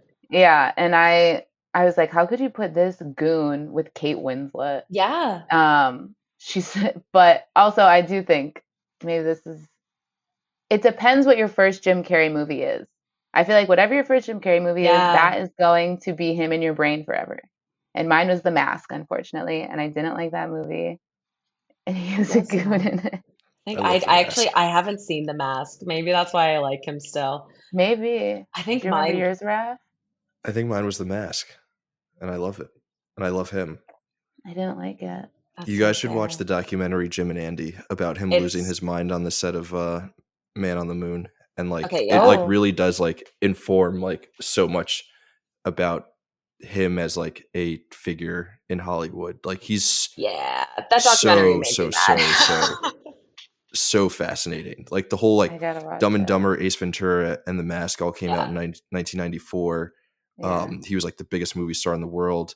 The fact that he got started on In Living Color, which was sort of like this like sort of like upstart sketch comedy show from the Wayans brothers that was like mostly geared towards like black audiences, but Jim Carrey like came in and crushed it and like took off from there and then lost his mind on the set of Man on the Moon, and has also given us these like really weird performances that like I don't know if anyone else could do Truman Show and Eternal Sunshine. Like I can't picture anyone else in this role. Kate Winslet, like that character, like I think I could maybe envision someone else, but it is such a like wild role for her to take, considering like what she had done before. Like it was like so unlike anything that she had done. She absolutely crushes it. Like she's amazing. Oh yeah. But I can't see anyone else in the Joel. But at the same time, like if I was like sitting here casting that movie, he wouldn't have been my first thought, you know, because this is such a drama. I don't know. Wait, did Truman Show happen before or after this? I don't know. It was before, and they're kind of similar, right? It's like maybe that about helped. like this dude who was like realizing that his like world is unraveling around him as we like dive deeper into his psyche or whatever. That might be a bit of a stretch of a connection between the two, but I don't think so. I just think Jim Carrey, not Drew Carey. I think Jim Carrey is totally different movie. I think that Jim Carrey is like the definition of an actor in the sense of like he just like it fully embodies him. Like that man somehow transitions into a completely different person. Like I just think like if he was a little, I think he could have been like one of the greats. I actually do think that about him, but Really? I really do. I I'm think he's so that interested in hearing about talented. this. Well, because like I don't know, like you look back at other actors' careers, like and I just think it depends on like what era you enter their career at, right? Because like if you're like watching Right. like I'm not I mean I still think Pacino's a greater actor, but if you like enter Pacino's career in the 70s and 80s, you're like holy shit, this man's insanely talented. And he kind of falls off in the 90s and like in the 2000s, partially because he starts taking like crazy ass roles because he went broke. So he's just like I'm just going to do really shitty movies to like make more money. And now Mhm. he's having sort of another renaissance with like Gen Z and like you know with like The Irishman and House of Gucci and like you know all these other big movies that have come around. And like people have said that he's like people have argued whether he's one of the greatest actors or just like one of the worst actors that pretends like he can be great, like if he's just been in really good movies. And like It's I the just Marilyn Monroe effect. yeah, and I just think, but I think they're both so similar that like they have like they've been in such incredible movies. They both had their own eras, but then they've also like fallen off in some ways. But like if you watch like them talk about their processes, they both just like completely evolve into someone. I think they're both just like obnoxiously method actors, which is like, you know, there is something to be said about like how you feel about being a method actor. But like I don't know. I think he's just incredible. I think he's just made some weird choices and yeah, but I don't know. I think he should have an Oscar. I don't know if you guys have seen Man on the Moon, but it's insane. It's just he's really good. Yeah. Yeah, All that's like the right, ultimate form Yeah, of that method is like my acting. tangent, but like I do think Jim he's so good. Carrey fan page made Literally, right I here. think he's Let's amazing. And start that. I think my first movie was actually Ace Ventura, which I don't That know was if that was a good starting point or not, but yeah. well. I think he's definitely a talented actor. I think I just have a bad taste in my mouth from some. But this is the thing. I loved Dumb and Dumber. It was Yeah. I love that movie, and I obviously love Eternal Sunshine of the House, one of my favorite movies. Yeah. But I think him also. He's never that I can think of. Has he ever played a character that isn't just like unwell? Like, you know what I mean? I feel like he's just so across the board. Yeah, well, I he's don't so believe in manic. typecasting anyone, Yeah. but yeah. Probably And I not. feel like every role he is in, he brings that manic energy that's just like a little unsettling, fitting for the character, but he's never Yeah. had one that isn't. Well, I kind of Like love. Yeah. even Bruce Almighty or whatever, what Yeah. movie was Well, he in? I mean, Like, he's Yeah. like insanely talented as like a physical comedian. Like the way that he Mhm. like right. moves his body and like face is insane. Which right, because this character is also manic, but in a very like understated way. But then they're Yeah. like things that he does with like his eyes, where you can see like all of the mania in there Yeah. without him like doing like weird body stuff. That Yeah. I feel like the Yeah. fact that he's able to reel it in and just like have the mania conveyed through like an eye glance or whatever is like Yeah. pretty wild. And A also thousand percent. it's kind of like playing with our understanding of who Jim Carrey is as an actor leading up to this point, because you're probably Yeah. expecting a certain kind of performance. Because even Truman Show, he Mhm. has moments where he's like, it's like very big and broad Yeah. in the Oh mania, yeah. but we don't really have Hmm. that here. Well, and he thinks he's well mentally, but no, like the situation he was put in, very mentally unwell man in that movie. Yeah. Yeah. Yeah, it's so interesting though, right? Because like I think that if you were just to judge him as an actor based on like I don't know, Dumb and Dumber to show his like comedy range and then like his three dramatic roles, like I think it's like yeah, this is a great actor, but he's chosen mostly bad movies. You know, like I don't know. That's kind of how I see it. You're Like not a I'm fan not of Jake. Bruce Almighty? Oh wait, no, I had fun. No, Bruce Almighty's fun. It's good. You don't like the But Sonic movies? You don't like I Sonic the haven't even Hedgehog? tried. Have not even tried. But I don't Yeah. know. It's interesting. But yeah. Yeah, I don't know. Super crazy dude. He gave a speech at a college, like I watched the video, and it's like he's a great speaker. Like he seems like a very down to earth person.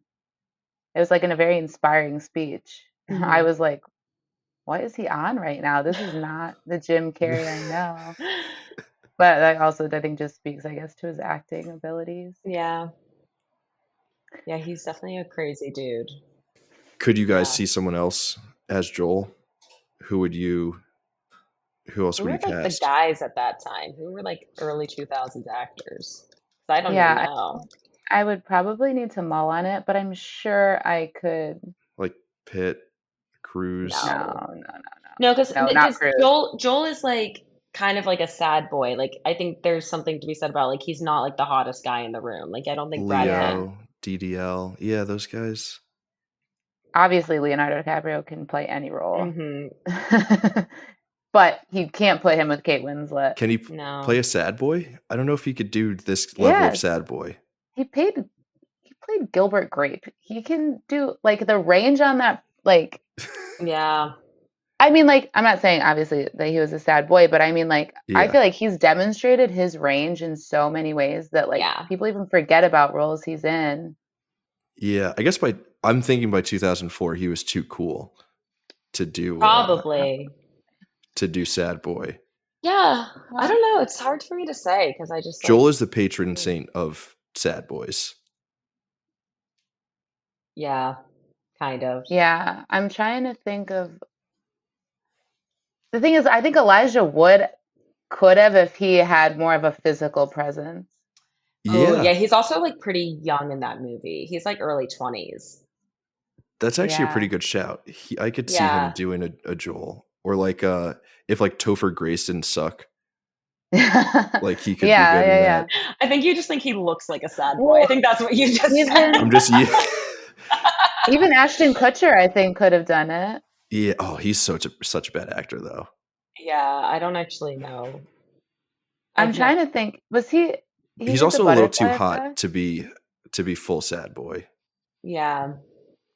Yeah, I feel like I'd have to think about it, but there has to be someone that could Have done it. do Yeah, I'd be that. curious to see who else was on the list of like potential actors. Yeah, I don't know.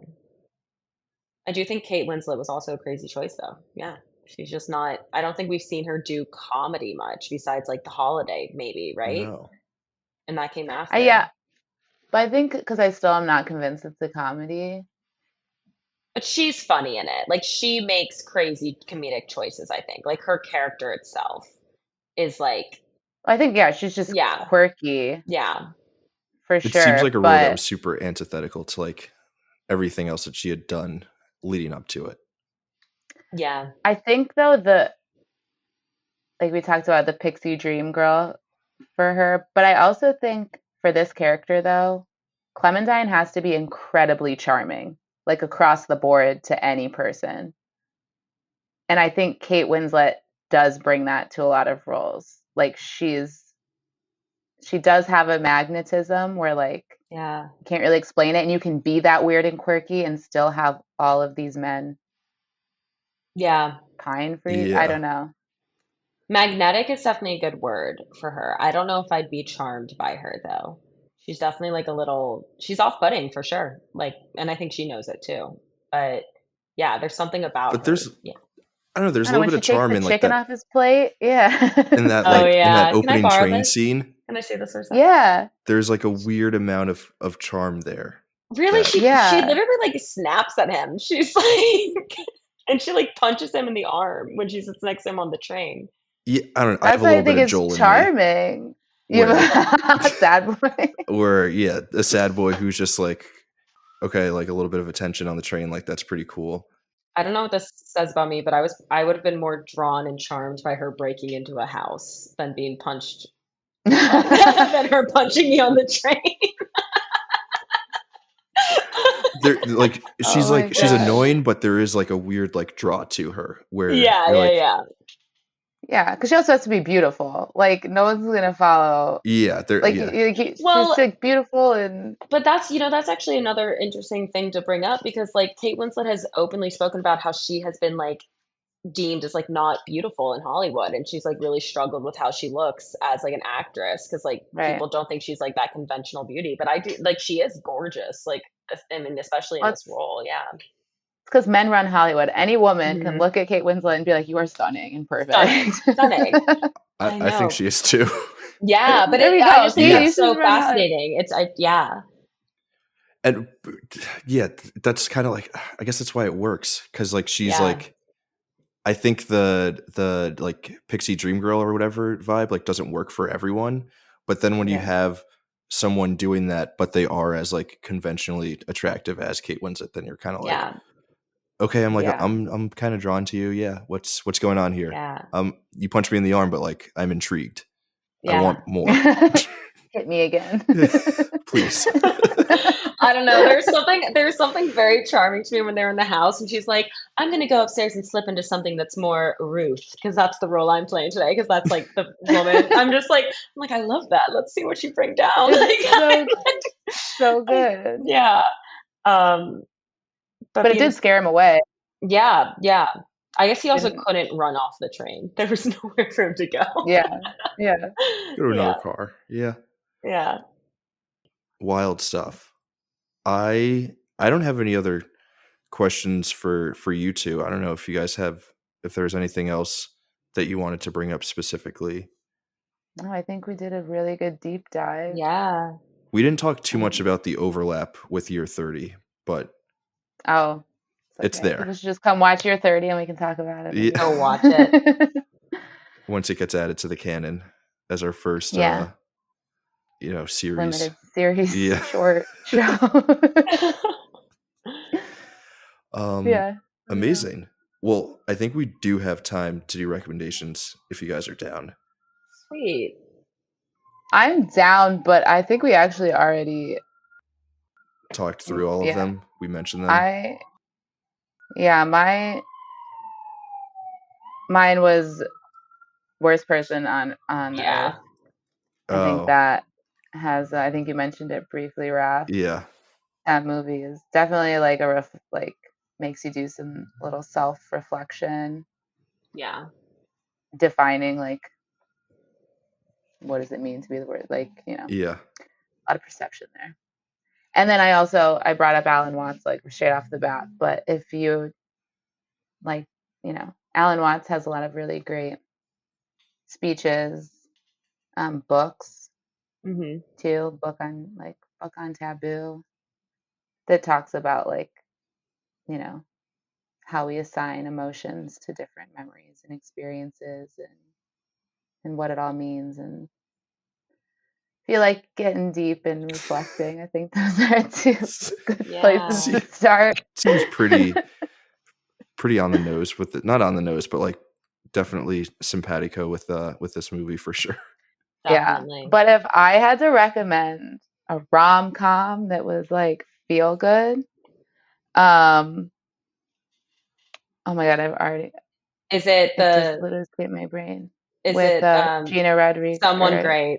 Someone Great. Yes, Someone Great. That Top is rom-com. Top rom-com. It's like sad and relatable, but at the end, it's super hopeful and you're like empowered, especially if you're I don't know that one. It's so good. Someone Great. Probably good to pair a like happy, hopeful rom-com with this. Yeah. 100%. Especially if you're watching it on Valentine's Day and you're like, what is love? Yeah. Yeah. Get some hope back. Nice. Yeah. I like those. Good stuff. What you got, Maura? Yeah. Well, if I guess with like Charlie Kaufman, just I think Being John Malkovich is so worth watching if you haven't. It's like one of those like I would recommend it. It's really, I think it's just like it's one of those movies that in film school I like geeked out and wrote an essay about. So like I'm not gonna get too into it, but like I just do think it's just another example of him just being like a very layered, non-traditional writer. Also it's fucking weird. Like this movie is weird, but it's like heartwarming. That one's just like kind of weird. But I like it. Lots of questions about identity there. And okay, I actually am gonna call out this one movie that I haven't seen it yet, but I do really want to. It's like a newer film called Free Time that like a Brooklyn comedian wrote and shot in like 2 weeks. And it's basically about a guy in his 30s that like it's kind of on par with like the Year 30 thing. It's a guy in his 30s who's like, I'm gonna quit my desk job because I feel like I need more free time to live my life. And then he like quits and realizes life doesn't really happen during the day. It's like that's essentially like the premise I've gotten. And I've watched the trailer a couple times, but I haven't actually seen it. But I'm like, this like seems like a very millennial 30-something film. So that's something I'm gonna watch soon. But yeah. Nice. Put I on like my that. list too. Yeah, yeah. Do you have a third or just those two? Oh, right. Okay, if we're talking I'm gonna say Severance. I'm on season 2 and I'm obsessed, and it's like also about like memories and identities and whatnot. So highly recommend. Yeah, I like that connection. I've heard Severance is Yeah. great. I've not watched. I haven't watched either. Yeah, I think it's really exceptional. I think it's also one of those. Actually, I guess another comparison is like Adam Scott is the main character, and he's such a traditional comedic actor. You could do Joel. He could do Joel. That's like actually If we're yes. if we're doing a 2025 Eternal Sunshine, he could be our He could Joel do for Joel. sure. Yeah. He's really good in it. So highly recommend. Ben Stiller could have done Joel too. I don't know. I only see. No?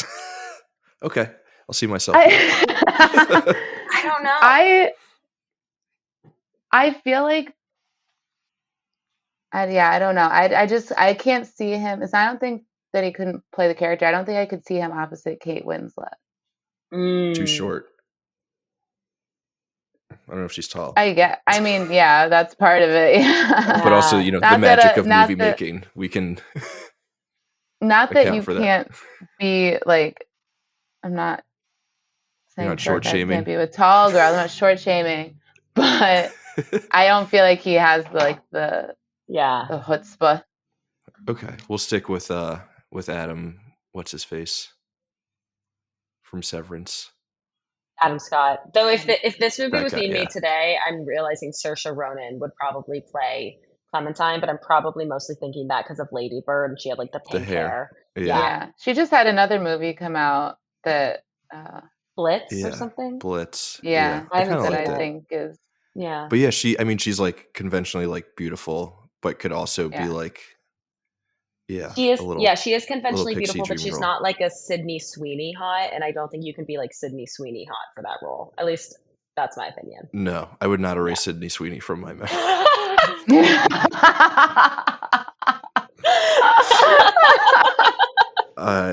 I would need those memories.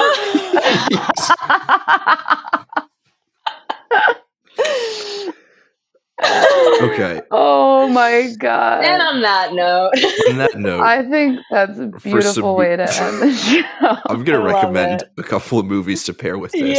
Yeah. There's a Charlie Kaufman movie that came out on Netflix a couple years ago called "I'm Thinking of Ending Things."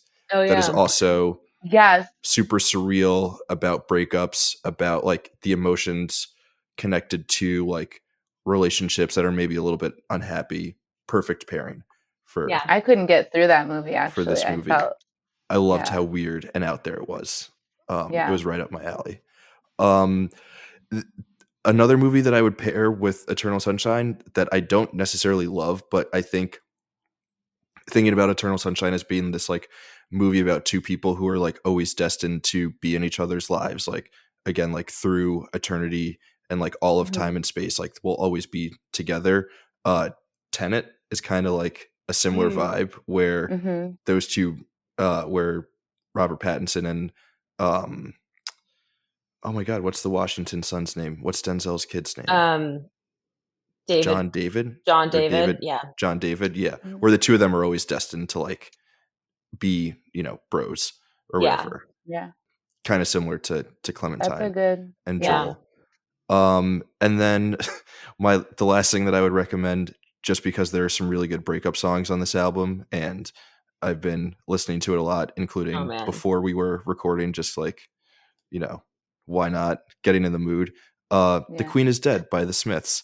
A lot of great breakup songs on that. If you want to be in your Joel sad boy era, just. I don't know why I thought you were going to say Eternal Sunshine by Ariana Grande. And then I was picturing you just like listening to Ariana Grande alone in your apartment. Dancing around my apartment listening to Ariana Grande. Yeah.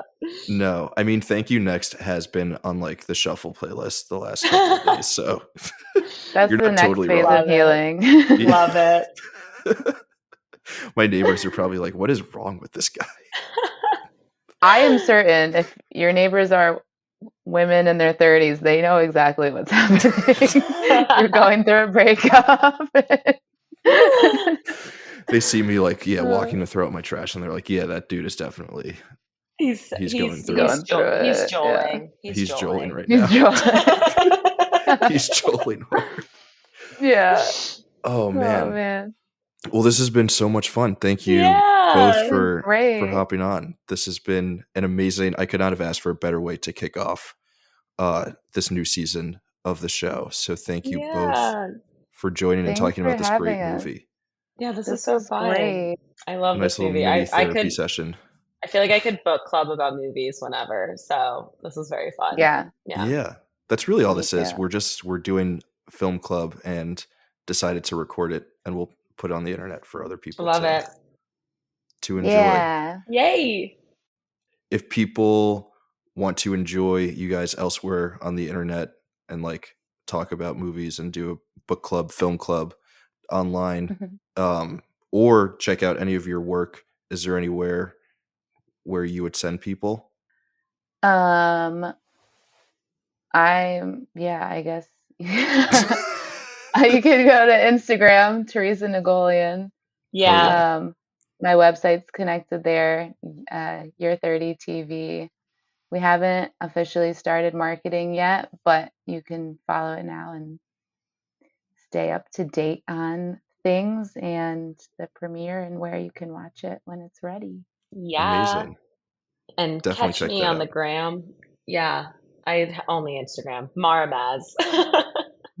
Amazing. Yeah. Yeah.